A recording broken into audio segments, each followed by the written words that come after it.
86,000 కోట్ల రూపాయల సంపదని ఆవిరి చేసినటువంటి చంద్రబాబు నాయుడు గారు విజనరీయా? 1,10,000 కోట్ల రూపాయలు సంపద కాపాడి రాష్ట్రానికి, రాష్ట్ర ప్రజలకి సంపద కాపాడినటువంటి జగన్మోహన్ రెడ్డి గారు విజనరీయా?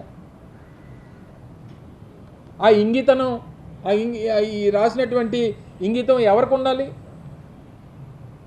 ఇవన్నీ ఈ రకంగా అంటే ఇంకా ప్రజల్ని ఏ రకంగా తప్పుదోవ పట్టించాలని, ఇంత మేలు చేస్తే బురద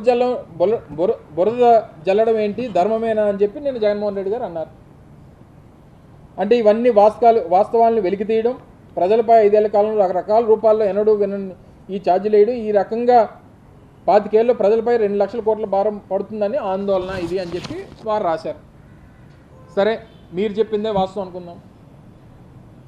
ఒకవేళ మేము చేయడం వల్ల 1,00,000 కోట్ల రూపాయలు మిగలట్లేదని మీ ఆలోచన అయితే, లేదా మేము ఇది చేయడం వల్ల మేము ప్రజల మీద భారం మోపామన్నటువంటి మీ అభిప్రాయం అయితే, ఎంతకంటే నాణ్యమైనటువంటి విద్యుత్తు మేము అందిస్తామని చెప్పి మీరు చెప్పినటువంటి ఎన్నికల్లో హామీ నిజమైతే, ఒకవేళ మేము నిజంగా ఎక్కువకే కొనేసుకున్నాం అనేటువంటి అభిప్రాయం మీకు ఉండుంటే అగ్రిమెంట్ క్యాన్సిల్ చేసి మనం ఆ ధైర్యం ఉందా చంద్రబాబు నాయుడు గారికి?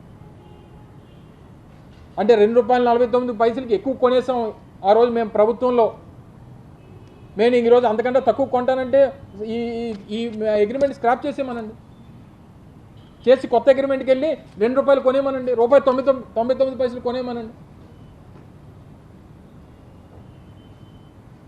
లేదా ప్రజల మీద అధిక భారం పడిపోతుందని అనుకుంటే రేట్లు తగ్గించమనండి, యూనిట్ ఛార్జీలు తగ్గించమనండి. చెప్పారు కదా నాణ్యమైనటువంటి విద్యుత్ ఇస్తానని చెప్పి ఎన్నికల్లో చెప్పారు కదా.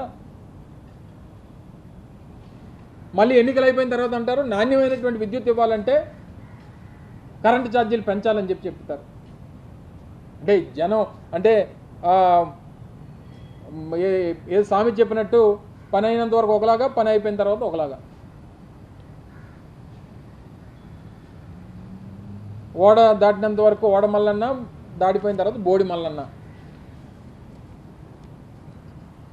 అదాని నన్ను ఎన్నోసార్లు కలిశారు, దానికి దీనికి ఏం సంబంధం అన్నారు జగన్మోహన్ రెడ్డి గారు. ఈయన వచ్చి అదాని కలిస్తే ఆహో ఓహో, ఈయన మొన్న ముఖ్యమంత్రి అయిన తర్వాత అదాని సంస్థకు సంబంధించినటువంటి ప్రతినిధులు, వారి డైరెక్టర్లు వచ్చి కలిస్తే ఆహా ఓహో ఈ రాష్ట్రానికి అద్భుతం జరిగిపోతుంది.